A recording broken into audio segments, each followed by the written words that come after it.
আমার যেদিন মৃত্যু হবে সেদিনও দেখা যাবে সংসারের অনেক কাজ বাকি রয়ে গেছে বাকি। হয় চেয়ারের ফায়া ভাঙ্গা, জানালার চিটকারি ভাঙ্গা, হ্যাঁ সোফাটার মধ্যে বার্নিশ করলে বালা ছিল, ফ্রিজের তলে দিয়া পানি ভরে, নুন নাই, তেল নাই, সাবান নাই, এই না? তাহলে স্বার্থপর এই দুনিয়া শেষ করা যায়? দুনিয়ার প্রয়োজন শেষ হয় না বন্ধু। এই বিদেশ প্রবাসী, আহা কি পরিমাণ মায়া লাগে। 12 ঘন্টা ডিউটি করে আবার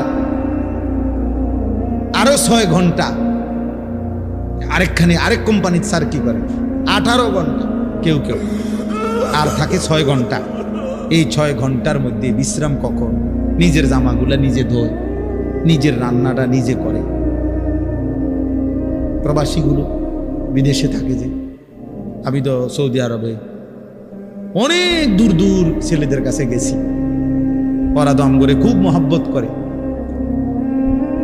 তাইলে এই নিজের রান্না নিজের, কত ছেলে যে বিশ্বাস করো ভাইয়া কি পরিমাণ কান্দে, আল্লাহর কসম।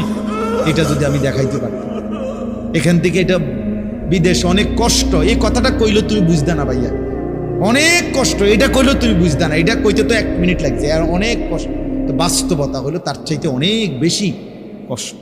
এই প্রখর রৌদ্রে, এই তীব্র রৌদ্রে, বিশেষ করে 12 ঘন্টা ডিউটি করে আসার পরে যখন একটা ছেলে বা একটা যুবক, তার একজন আপনজন কেউ নাই, আইসা নিজের 1 গ্লাস পানিটাও নিজে নিতে হয়, তো মনটারে হাহাকার লাগে যে আর কেউ তো নাই।